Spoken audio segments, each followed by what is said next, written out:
Good morning everybody. Hello, सबको आवाज सुनाई दे रही है? Yes, sir.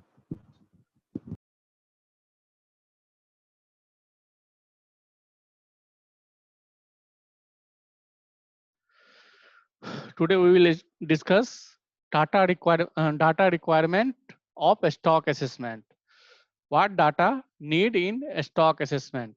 When we when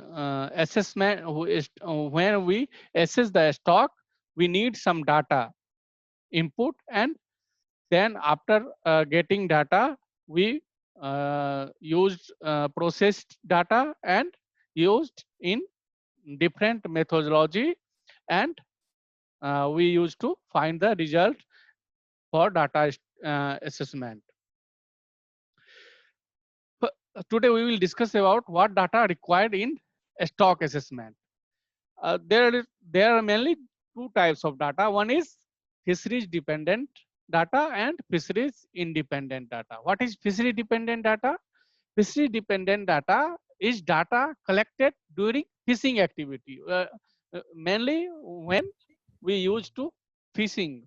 So during harvesting. So fisheries dependent data is all data which is generated during fishing activity, and fishing independent data is the data which is related to fishery but it is not generated during fishing activity, like what types of gear used, what types of fishermen used to catch fish. This type of data is fishing independent data, whereas fishing dependent data is like commercial fisheries, recreational fisheries, or how much landing is there. This type data is fishing dependent data.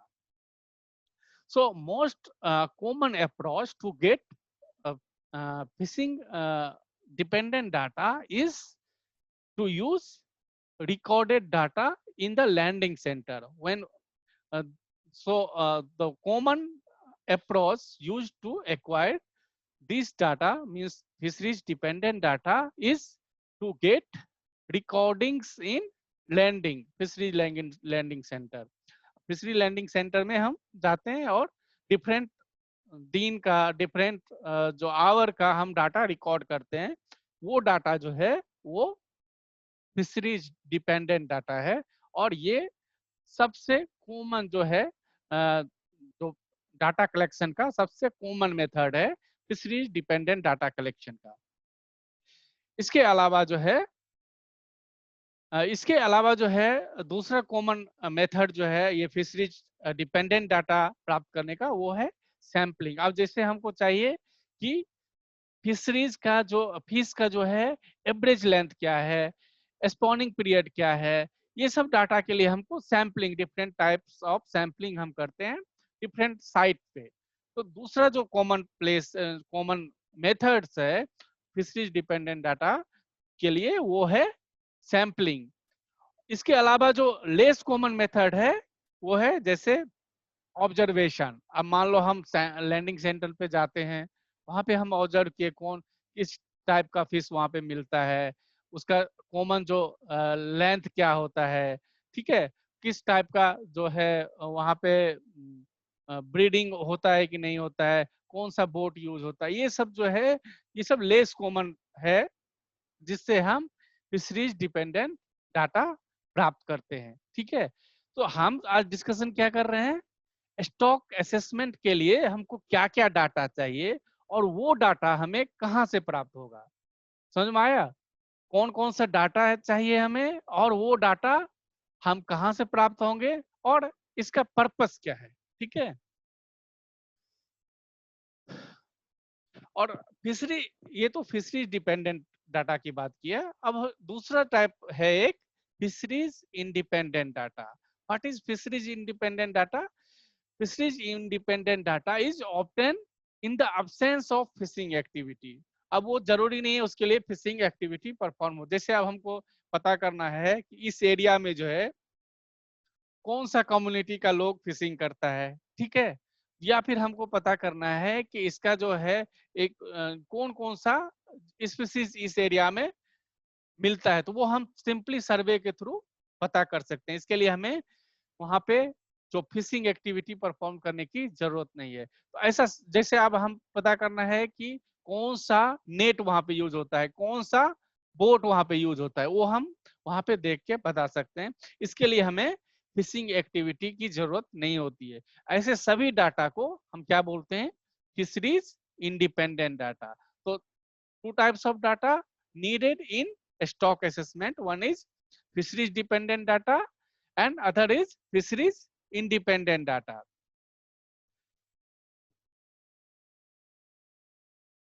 Now what are the methods of collecting the data? जैसे अब हमको चाहिए average length या फिर हमको चाहिए value. अब मान लो एक रीजन में हमको चाहिए कि जनरली जो है यहाँ पे कितना एवरेज लैंडिंग होता है। अगर हमको मार्केट प्राइस पता है तो एवरेज लैंडिंग से हम मार्केट प्राइस को मल्टीप्लाई करेंगे तो उसका टोटल वैल्यू होगा। इस टाइप का डाटा हमें लैंडिंग सेंटर से मिल जाएगा। इसके अलावा अब हमको जैसे जानना है उसका उस एरिया में जो है ग्रोथ क्या है फिश का। अब फिश का ग्रोथ अगर हम पॉन्ड में कर रहे हैं तो उसको मॉनिटर करना आसान है, लेकिन अब मान लो समुद्र में है या बड़ा बड़ा झील है उसमें है तो उसमें थोड़ा डिफिकल्ट है। तो उसके लिए क्या करते हैं, डिफरेंट टाइप्स ऑफ मेथड है। जैसे mark and recapture, tagging method है। मार्क एंड रिकैप्चर, अब हम उसमें कुछ मार्क कर दिए फिश को फिर छोड़ दिए, अब वो एक निश्चित पीरियड के बाद फिर से हम उसको पकड़ेंगे, ठीक है, और देखेंगे वो जो मार्क किया हुआ है उसके बारे में पहले से इंफॉर्मेशन है, उसके बाद हम देखेंगे ग्रोथ कितना है क्या है। तो इस टाइप का भी डाटा हम यूज करते हैं। इसके लिए हम मार्किंग और टैगिंग का यूज करते हैं। Stock assessment are often completed using both fishery dependent and fisheries independent data. दोनों टाइप का डाटा हमको चाहिए। डिफरेंट मॉडल के लिए हमें डिफरेंट डाटा चाहिए, जो कि हमको दोनों टाइप का डाटा का यूज होता है, फिशरीज डिपेंडेंट का भी और फिशरीज इंडिपेंडेंट का भी। ठीक है, अब ये जो डाटा है उससे थ्रू हम स्टॉक असेसमेंट करेंगे। ये स्टॉक असेसमेंट हम क्यों करेंगे, क्यों, क्या जरूरी है इसको स्टॉक असेसमेंट करने का? Because we have to manage the resources, fisheries resources. How we can manage? When we know the exact situation of the stock। अब स्टॉक में क्या है, वो उसका जो किस स्टेज में है, ग्रोथ के किस स्टेज में है, उसका स्पॉनिंग पीरियड क्या है, उसका वो कितना बायोमास जनरेट करता है और कितना उसका एक्सप्लॉयटेशन हो रहा है। अगर ओवर एक्सप्लॉयटेशन है तो वो भी हम पता करेंगे और उसको मेजर करने उसको कैसे कम किया जाए उसके बारे में सोचेंगे। तो ये मैनेजरियल पॉइंट ऑफ व्यू से स्टॉक असेसमेंट जरूरी है। ठीक है, अब ये तो हमने बात किया फिशरीज डिपेंडेंट और फिशरीज इंडिपेंडेंट डाटा का। और एक दूसरा टाइप ऑफ क्लासिफिकेशन है, उसके आधार पे भी दो तरह के डाटा होता है। एक जो कि रिक्वायर्ड है स्टॉक असेसमेंट में, एक है बायोलॉजिकल डाटा, दूसरा है फिशरीज डाटा। अब बायोलॉजिकल डाटा क्या है और फिशरीज डाटा क्या है? Biological data includes age structure. अब एज क्या है, मतलब अब एज हम अब बताएंगे हम एज कैसे कैलकुलेट करते हैं डिफरेंट स्पीशीज का। अब एज स्ट्रक्चर हमको जानना है, नेचुरल मोर्टेलिटी, उसका फिशिंग मोर्टेलिटी जानना है, अब ratio of male is to female जानना है, उसका फेकंडिटी क्या है, इस type of data, first spawning क्या है, इस टाइप का डाटा जो है हम अगर कलेक्ट करेंगे तो इसको बोलते हैं बायोलॉजिकल डाटा। ठीक है, और इसमें हम जो है क्या क्या करते हैं, या एज है, फर्स्ट स्पॉनिंग है, फेकंडिटी है, ratio of male is to female है, उसके बाद नेचुरल मोर्टेलिटी, टोटल मोर्टेलिटी और फिशिंग मोर्टेलिटी है, ग्रोथ रेट है, स्पॉनिंग बिहेवियर है, माइग्रेटरी हैबिटेट है, फूड प्रेफरेंसेस है। ये सब जो है डाटा ये आता है बायोलॉजिकल डाटा के अंतर्गत।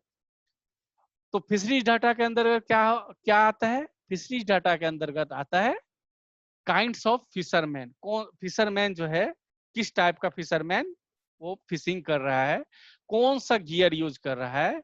अब वो कॉमर्शियल फिशरीज है या रिक्रेशनल फिशरीज। कॉमर्शियल फिशरीज क्या है, जो कॉमर्शियली पर्पज से फिश का कैप्चर करते हैं, वो कॉमर्शियल है। और रिक्रेशनल क्या है, रिक्रेशनल फिशरीज क्या है, कोई बताओ।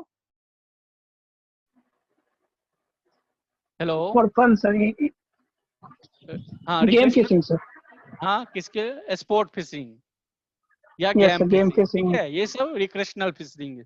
तो ये सब जो डाटा है, ये जो कलेक्शन करेंगे उसको बोलते हैं फिशरीज डाटा, ठीक है।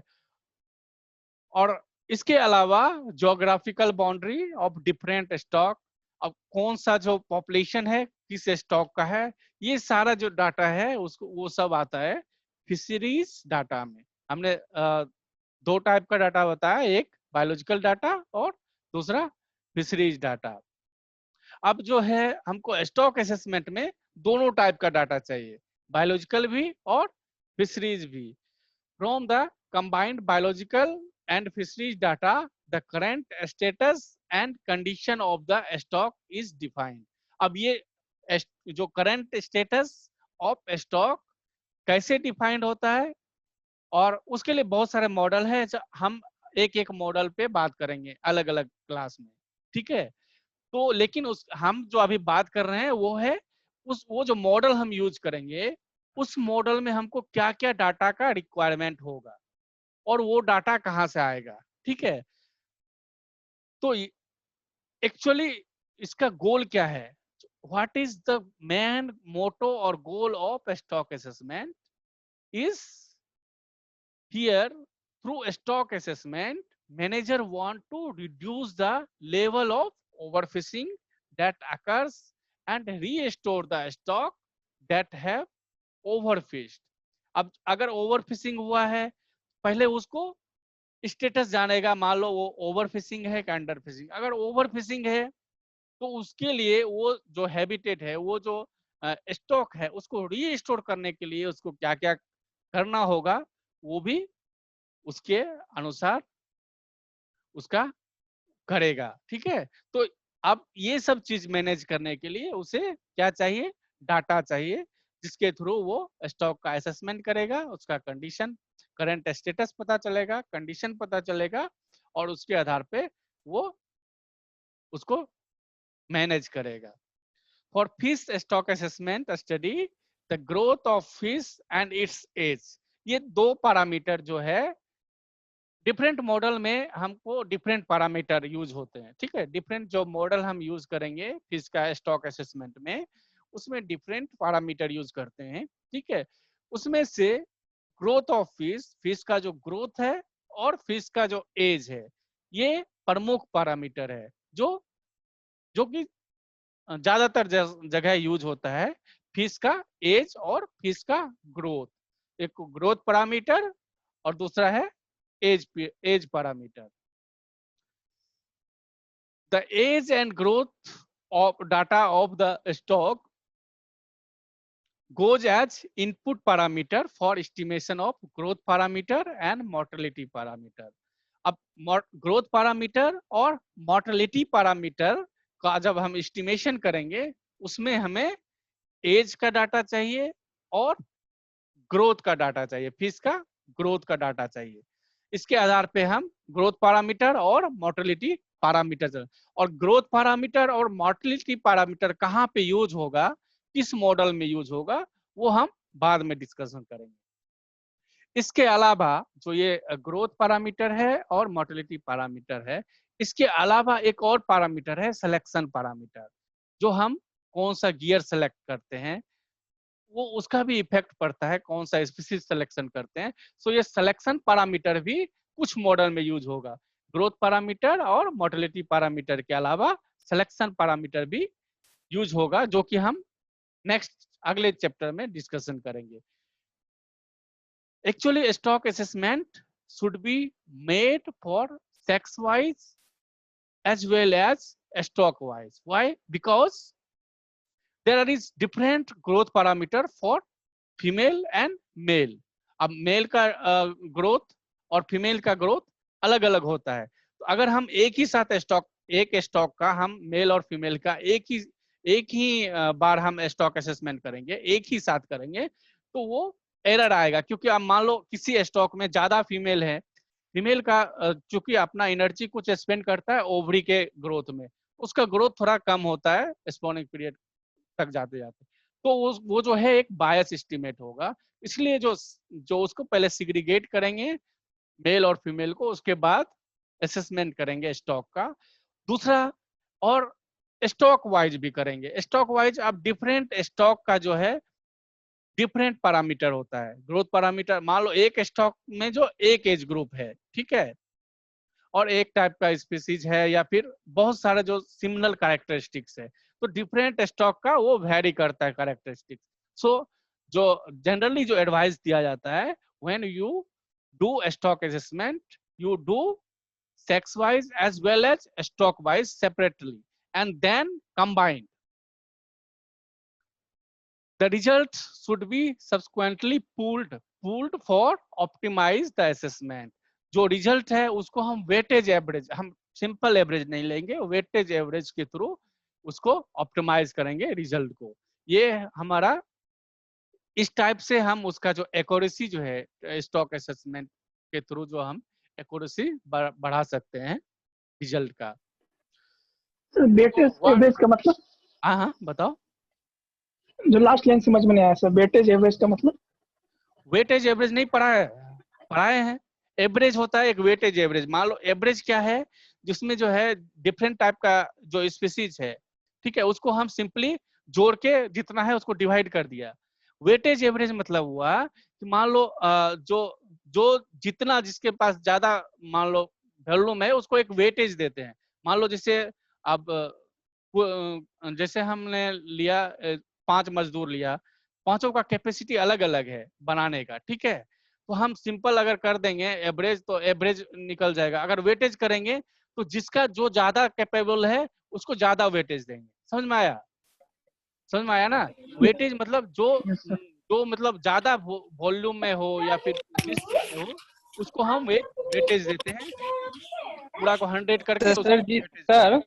हाँ सर जैसे जिसका ज्यादा वैल्यू है, मतलब जिसका ज्यादा कैपेसिटी है, उसके आधार पे सबको वेटेज देते हैं। वेटेज हम देते हैं। वेटेज एवरेज हम बाद में बता देंगे, ठीक है। वेटेज मतलब वही हुआ, जैसे सिंपल एवरेज में क्या करता है, सबको हम राहुल माइक ऑफ करो यार। इक्वली जो है हम क्या करते हैं, एवरेज निकाल देते हैं, वो है सिंपल एवरेज। वेटेज एवरेज में हम वेटेज देते हैं डिफरेंट जो उसके अनुसार, जैसे वॉल्यूम के अनुसार। जैसे अब हमने मेल और फीमेल का बात किया फिश का। अब फिश जो है अगर मान लो 1/4 है मेल और 2/3 है फीमेल, तो 2/3 फीमेल है, मतलब फीमेल का ज्यादा है, तो हम फीमेल को ज्यादा वेटेज देंगे, ठीक है। 2/3 हम उसको मल्टीप्लाई कर देंगे, ज्यादा उसको एक वेटेज देंगे। उसके हिसाब से हम उसका जो है निर्धारण करेंगे, ठीक है। जो अब ऐसा अगर एवरेज लेना था, एवरेज अगर लेते सिंपल एवरेज, तो क्या करते हम सिंपल सबको जो एक मान लेते, मान लो अब 10 मेल है और 20 फीमेल है, 30 है टोटल, डिवाइड मान लो जितना वेट हुआ डिवाइड बाय 30 कर दे, ये सिंपल एवरेज हुआ। लेकिन अगर वो 20 है और ये 10 है, ये 2 पार्ट है और ये 1 पार्ट है, तो हम इसको 2 पार्ट मानेंगे। तो ये जो उसको वेटेज दिया, इसको बोलते हैं वेटेज एवरेज। हम बताएंगे। क्योंकि मेल फीमेल का अलग अलग है, इसलिए एवरेज हाँ नहीं ले हाँ सकते हाँ, हैं। जो जिसके संख्या के आधार पर हम वेटेज दे देंगे। समझ रहा है ना? सिंपल एवरेज में मतलब हम सबको समान समझ लिए। सबको बराबर समझते हैं। हाँ हाँ। Yes sir. तो अब हम बात करेंगे what are the basic elements for the description of a fisheries.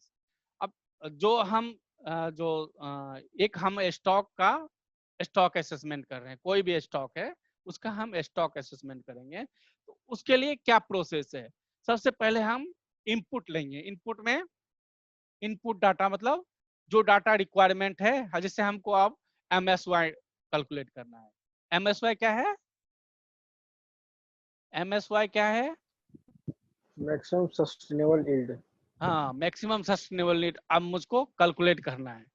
तो उसके लिए क्या करेंगे, सबसे पहले हम इनपुट डाटा लेंगे, वो MSY कैलकुलेट करने के लिए हमको क्या क्या डाटा चाहिए, ठीक है, वो डाटा लेंगे। उसके बाद हम उस पे यूज करेंगे मॉडल लगाएंगे, प्रोसेस करेंगे, उसके बाद उससे हमको MSY मिलेगा। तो जो हम डाटा यूज किए, जैसे हमने ग्रोथ का पैरामीटर यूज किया, एज पैरामीटर यूज किया, ये है इनपुट डाटा। जो हम डाटा उसमें यूज किए वो क्या है, इनपुट डाटा। और जो जैसे जो हमको रिजल्ट मिला वो है आउटपुट डाटा। जैसे हम कैलकुलेट कर रहे हैं MSY चाहे FMSY या फिर बायोमास का स्टेटस हम कर रहे हैं, तो जो वो हमको मिला वो है आउटपुट डाटा, इनपुट डाटा। और आउटपुट डाटा और इनपुट डाटा के बीच में क्या है, प्रोसेस है, मॉडल। हम इनपुट डाटा से बनाते हैं output data by using different models. अब डिफरेंट मॉडल है उसके बारे में भी पढ़ना है, डिफरेंट डिफरेंट जो मॉडल हम यूज करेंगे इनपुट डाटा। अब मान लो हमको कैलकुलेट करना है MSY, तो हम इनपुट क्या यूज करेंगे और कौन सा मॉडल यूज करेंगे, so that we will get MSY। तो ये जो इनपुट डाटा हो गया जो हमारा, उसमें जो डाटा रिक्वायरमेंट है, आउटपुट डाटा हो गया जो हमको उससे रिजल्ट मिलेगा। और वो प्रोसेस, टोटल प्रोसेस जो है वो है कौन सा मॉडल यूज करेंगे। तो हियर द इनपुट डाटा नेमली, मान लो फिशिंग एफर्ट है, ठीक है, फिशिंग एफर्ट। अब हम मान लो फिशिंग एफर्ट में आप क्या है, फिशिंग एफर्ट कैसे कैलकुलेट करेंगे। मान लो एक ट्रॉलर है और 1 आवर वो काम कर रहा है, 1 यूनिट मान लिए उसको, या फिर नंबर ऑफ ट्रॉलर है 5 है और वो 5 आवर कर रहा है, इसको 5 यूनिट मांगने हैं, ठीक है। इस टाइप से हम फिशिंग एफर्ट को डिफाइन करते हैं। वो हो गया, मान लो हमको किसी में चाहिए जैसे कैच पर यूनिट, हमने बताया था कैच पर यूनिट। तो अब हमको मान लो कैच पर यूनिट एफर्ट जैसे हमने बताया था, अब मान लो 1 kg पकड़ने के लिए हमको कितना एफर्ट करना है, इसमें हमको 2 डाटा चाहिए। एक तो हमको 1 kg फिश, ये क्या है, उसका लैंडिंग है, उसका जो हार्वेस्ट जो हुआ है, फिशिंग हुआ है, वो है उसका। और दूसरा क्या है, एफर्ट है, उसमें कितना एफर्ट लगा, इसमें 2 डाटा चाहिए। तो ये 2 डाटा जो है वो क्या हुआ, इनपुट डाटा, ठीक है। और उसी प्रकार जो है आउटपुट डाटा क्या है, हम वो जो कैच पर यूनिट एफर्ट जो निकला वो हमारा आउटपुट डाटा है। तो यहाँ पे जो है 3 प्रोसेस है, एक इनपुट डाटा लेंगे, जो डाटा वो इनपुट डाटा वो कलेक्शन करेंगे, जनरेट करेंगे, प्राइमरी या अगर सेकेंडरी अवेलेबल है सेकेंडरी से करेंगे। और जो आउटपुट डाटा दूसरा है, जो रिजल्ट है वो आउटपुट है, और बीच में जो मॉडल यूज करेंगे वो पूरा प्रोसेसर, वो जो है प्रोसेस है, ठीक है। अब जो है different types of model use होता है डिफरेंट आउटकम के लिए। जैसे हमको MSY निकालना है तो वो अलग यूज होगा।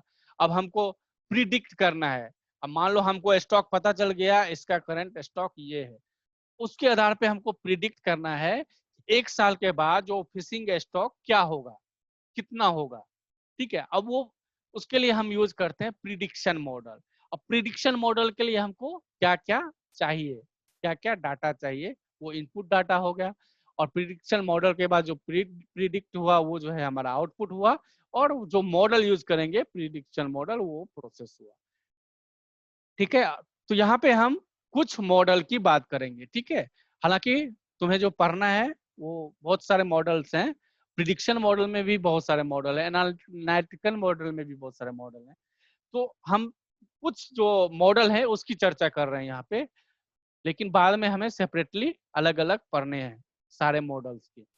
ये सिर्फ सिंपली हम समझने के लिए क्या क्या डाटा रिक्वायरमेंट है, कौन सा डाटा रिक्वायरमेंट है स्टॉक असेसमेंट के लिए, और उस डाटा से हम स्टॉक असेसमेंट कैसे करते हैं, ठीक है।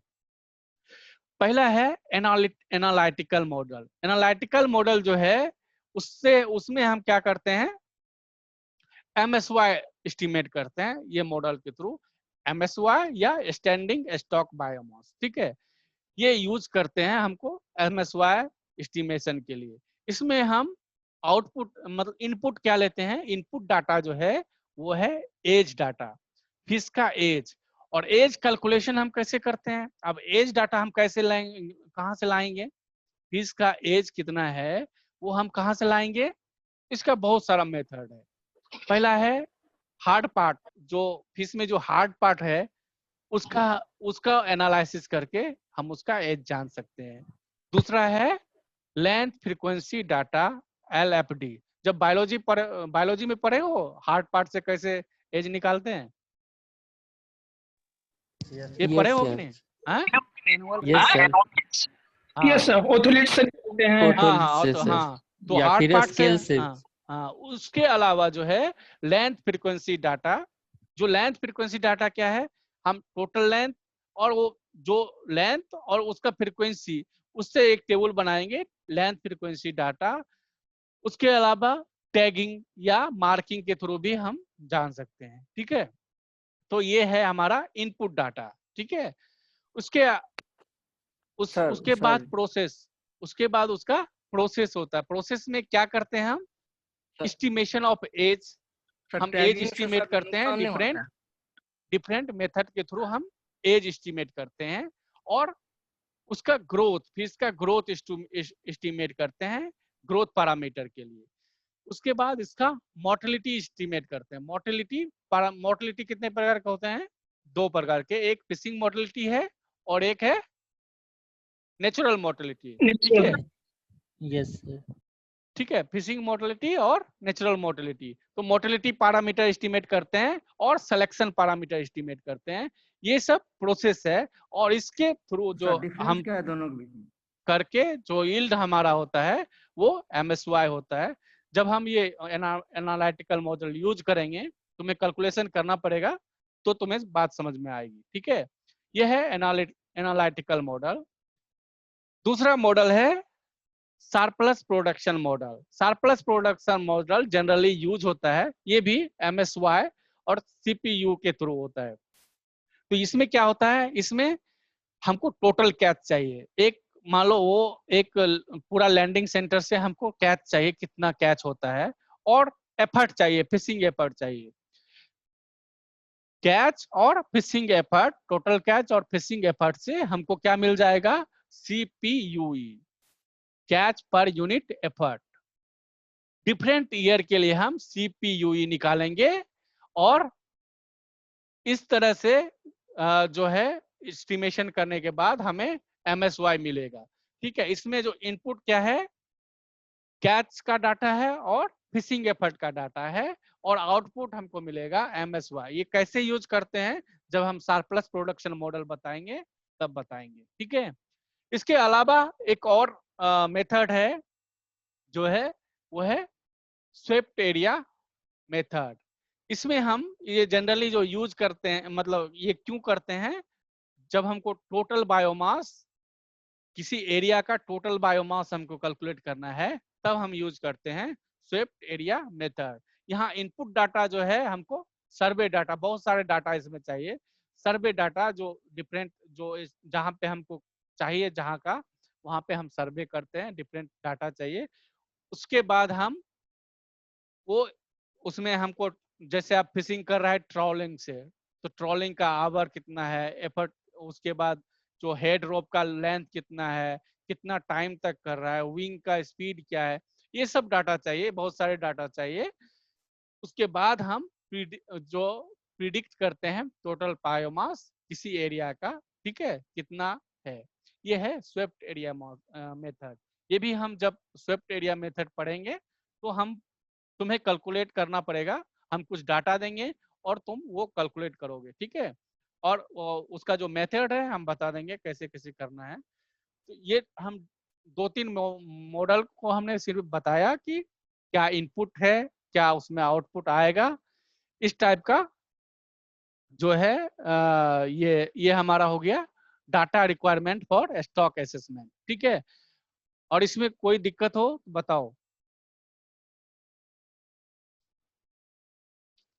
Yes sir. हमने सिंपली इसमें बताया कि हमें जो स्टॉक असेसमेंट के लिए क्या क्या डाटा चाहिए और वो हमें कैसे प्राप्त होगा और किस मॉडल के लिए हमें क्या डाटा चाहिए, थोड़ा सा हमने बताया, लेकिन जो जब वो मॉडल पढ़ेंगे तो उसमें क्या क्या डाटा चाहिए वो हम बाद में पढ़ेंगे। ठीक है, और किसी को कुछ प्रॉब्लम हो इसमें तो बताओ। Yes sir. हाँ सर बोलो। टैगिंग से सर स्टॉक असेसमेंट कैसे करते हैं? टैगिंग से हम पूरा टैगिंग से स्टॉक, सर हाँ, स्टॉक असेसमेंट कैसे नहीं करेंगे? देखो, टैगिंग जैसे हम एक फिश को जैसे हम 2 मंथ जो हम एक फिश पकड़े, छोटा सा फिश है, अब हम उसको टैग करके हम छोड़ दिए, वो स्टॉक में छोड़ दिए, फिर हम 2 महीने के बाद वो फिश को पकड़े, वो टैग किया हुआ फिश, वो टैग किया हुआ फिश का जो पहले हम स्टडी कर लिए हैं क्या क्या है, उसका ग्रोथ कितना है, लेंथ क्या है, वेट है, 2 महीने के बाद उसका क्या ग्रोथ है वो हम पता चल जाएगा ना, पता चलेगा कि नहीं? Yes sir. किधर गया? Yes sir. सर तो उस हाँ केवल उस इंडिविजुअल का केवल पता चलेगा, लेकिन पूरे स्टॉक का नहीं नहीं पता चलेगा। नहीं, स्टॉक हमने बताया ना, जो कोहॉर्ट नाम का चीज बताया। मान लो एक चीज का एक जो स्पीसीज है, एक टाइप का स्पीसीज है, तो उसका जो है ऑलमोस्ट कैरेक्टरिस्टिक जो है कोहॉर्ट का सिमिलर होता है, और नहीं भी होता है, थोड़ा बहुत वेरी भी करता है, तो हम सिमिलर मान के चलते हैं। ठीक है, तो हमको उससे पता चलेगा कि इस यस। स्पीसीज का जो है इतना ग्रोथ है, ठीक है, 2 महीने में इतना ग्रोथ है, उसके आधार पे हम वो जो डाटा हम यूज कर सकते हैं। और जनरली जो हम एक में नहीं करते हैं, टैगिंग जब भी करते हैं हम एक में नहीं करते हैं। जैसे हम तुमको बताए थे सैम्पलिंग मेथड, उसमें हम पूरा सैम्पलिंग तो नहीं करते ना, यस सर। करते यस। हैं क्या? कुछ कुछ करते हैं ना सेलेक्ट करके, उसी हाँ, प्रकार हम कुछ उसमें सैंपल भी, निकाल लेते हैं। हाँ उसमें भी हम सेलेक्ट करके कुछ स्पेसीज में टैग करते हैं, सब में नहीं करते हैं। ठीक है, हाँ। उसके आधार पे हम उसको जनरलाइज सर, करते हैं। सर वो टैगिंग या मार्किंग करते हैं तो हाँ, सर उससे हमको टैगिंग एक या डाटा तो, मार्किंग करते हैं तो उससे सर। हाँ एक डाटा तो हमको पता चला हाँ ना, सर, उससे क्या? उसका उसका कैरेक्टरिस्टिक ग्रोथ यस। कितना है, तो वो जहाँ पे वो तो यूज उससे होगा। हार्मफुल इफेक्ट भी तो होता होगा केमिकल का। नहीं वो उसके नहीं नहीं, केमिकल का हार्मफुल इफेक्ट नहीं होता है, वो एक्चुअली में वो जो है वो टैगिंग जो है वो तो ऐसा फिन पे करते हैं या फिर इस टाइप से पार्ट में करते हैं जिससे उससे ग्रोथ पे कोई असर नहीं पड़ता है। ठीक है, ज्यादा यस। ज्यादा सर प्रॉब्लम जनरली नहीं करते होता है। हैं सर। सर जनरली सर हाँ बिहार में ऐसा करते हैं क्या सर, लोकल एरिया में? नहीं, जनरली जो है ये जो है ना स्टॉक असेसमेंट करते हैं कहाँ, जनरली मेराइन एनवायरनमेंट में, जो बड़ा बड़ा नदी है उसके लिए भी करते हैं। तो जहाँ पे स्टडी करना है, जिससे हमारा प्रोजेक्ट होता है ना, जिससे हमारा ये जो है, जिससे हमको अभी पढ़ना जो ये महानंदा रिवर का डाइवर्सिटी का कॉलेज ऑफ फिशरीज कर रहा है ना, डाइवर्सिटी का स्टडी कर रहा है, उसमें कितना फिश है वो हमको जानना है। अगर हमको महानंदा रिवर का ग्रोथ का, फिश के ग्रोथ का स्टडी करना होता तो हम भी टैगिंग करते। समझ में आया? तो वो डिफरेंट यस टाइप का सर। प्रोजेक्ट होता है, डिफरेंट जो इंस्टीट्यूट है जो उससे रिलेटेड है वो अपना करते हैं। सर उतना बड़ा एरिया में टैगिंग करेंगे महानंदा रिवर में, तो फिर सर पॉसिबल है सर? अब पॉसिबल, अब मान लो जो एरिया में टैगिंग बहुत सारा फिश का किया है, ठीक है, वहां के आसपास के फिशरमैन को भी बोल देगा कि वो जो टैग किया हुआ फिश अगर पकड़े तो वो उसे दे दे, उससे ज्यादा कीमत देगा। या फिर वो कॉन्शियस रहते हैं, डिफरेंट टाइप पे वो प्रिडिक्ट करते हैं कहाँ पे किया है, वो कहाँ पे जा सकता है, वो बार बार नेटिंग करते रहते हैं आसपास, तो उस टाइप से वो मिलता है। और अभी तो उसमें सेंसर लगा देते हैं। ठीक है, बायो सेंसर आता है ना अभी, बहुत सारे, अभी तो बहुत सारा टूल्स हो गए हैं उसको करने के लिए, वो कहाँ उसका मूवमेंट कहाँ है वो भी पता चल जाता है अभी। ठीक है, और किसी को कुछ क्वेश्चन है? सर सर ये ग्रीन स्टोक क्या है सर? हाँ, ग्रीन स्टोक क्या है सर? क्या, कौन सा stock? Green stock sir. Green stock?